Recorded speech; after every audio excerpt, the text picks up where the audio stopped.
Shalom kekasih Tuhan, saya percaya hari ini kekasih Tuhan selalu hidup di dalam penyertaan Tuhan. Nah, kita lanjut pelajaran firman Tuhan hari ini. Kita akan belajar bersama-sama hari ini fakta Alkitab tentang burung merpati. Nah, kekasih Tuhan, mungkin di rumah hari ini kekasih Tuhan lagi pelihara burung merpati. Namun sejauh mana kekasih Tuhan memahami perihal burung merpati dalam Alkitab?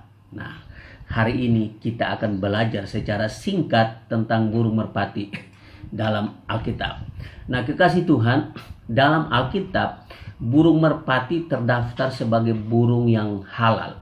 Karena itu boleh dimakan dan boleh dipersembahkan sebagai korban bakaran oleh bangsa Israel. Jadi burung merpati termasuk salah satu burung yang layak dipakai untuk korban bakaran oleh bangsa Israel. Nah, kekasih Tuhan, burung merpati itu tinggalnya di lubang-lubang tebing batu yang terjal. Jadi kalau di tebing batu itu ada lubang, disitulah dijadikan tempat tinggal burung merpati. Nah, kita akan lihat bersama-sama sifatnya burung merpati. Sangat menarik kekasih Tuhan.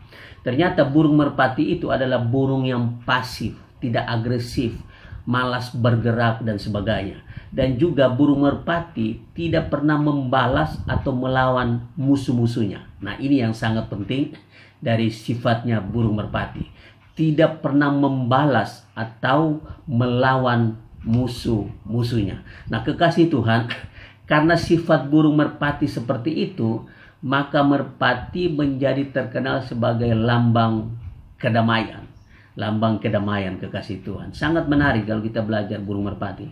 Tetapi hari ini yang sangat penting kita akan belajar apa kata Yesus tentang burung merpati. Nah, ini yang kita akan lihat bersama-sama. Apa kata Yesus tentang burung merpati.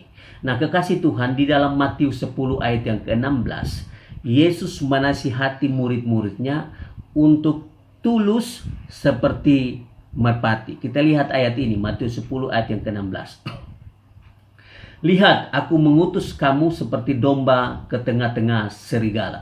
Sebab itu hendaklah kamu cerdik seperti ular, tulus seperti merpati. Garis bawahi kalimat tulus seperti merpati. Nah, itulah kekasih Tuhan kata Yesus kepada murid-muridnya. Nah, kita lanjut kekasih Tuhan. Merpati juga menjadi simbol dari Roh Kudus. Kita masih ingat cerita tentang ketika Yesus dibaptis pada waktu itu. Apa yang terjadi? Burung merpati turun dari langit dan datang kepada Yesus. Di dalam Lukas 3 ayat yang ke-22 kita lihat. Dan turunlah Roh Kudus dalam rupa burung merpati ke atasnya, ke atas Yesus. Dan terdengarlah suara dari langit. Engkaulah anakku yang kukasihi, kepada mulah aku berkenan. Nah, kekasih Tuhan, sangat menarik untuk kita belajar burung merpati. Nah, ayat ini terjadi ketika Yesus pada waktu itu dibaptis dan burung merpati turun ke atas Yesus. Nah, kekasih Tuhan, kalau kita lihat bahasa Ibrani dan bahasa Yunani perihal burung merpati, di dalam bahasa Ibrani ditulis Yonah.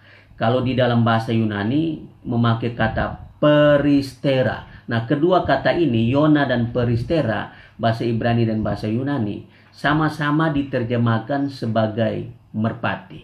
Jadi sama artinya. Nah, kita akan lihat selanjutnya kekasih Tuhan. Nah, pelajaran apa yang harus kita renungkan dari fakta Alkitab tentang burung merpati? Itu yang sangat penting, yang harus kita pelajari, kita renungkan dan kita lakukan dalam kehidupan kita. Nah, kita harus renungkan sifatnya burung merpati. Nah, itu pelajaran yang harus kita renungkan, kita pelajari dan kita lakukan. Kita lihat sifatnya burung merpati. Yang pertama, burung merpati itu burung yang pasif.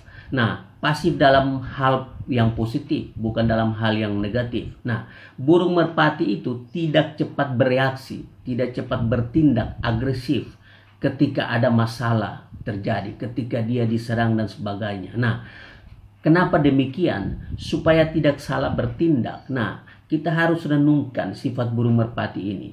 Sangat pasif. Nah, pasif dalam arti yang positif.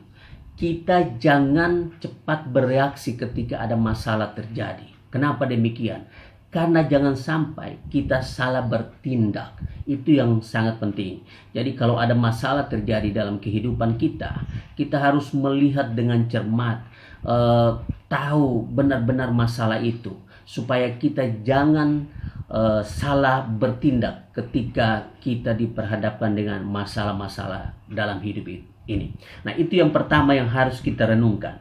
Jangan cepat bertindak ketika masalah terjadi dalam kehidupan kita. Yang kedua, sifat burung merpati yang harus kita pelajari, yaitu burung merpati tidak pernah membalas atau melawan musuhnya. Nah, ini yang sangat penting, kekasih Tuhan.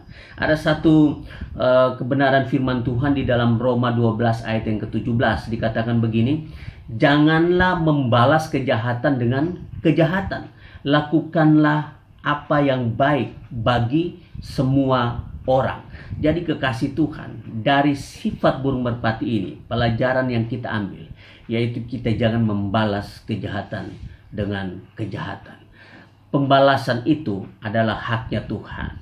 Oleh sebab itu, apapun yang terjadi dalam kehidupan kita, kita jangan membalas. Serahkan sama Tuhan, dan Tuhan yang membalas itu. Itu urusan Tuhan, bukan urusan kita.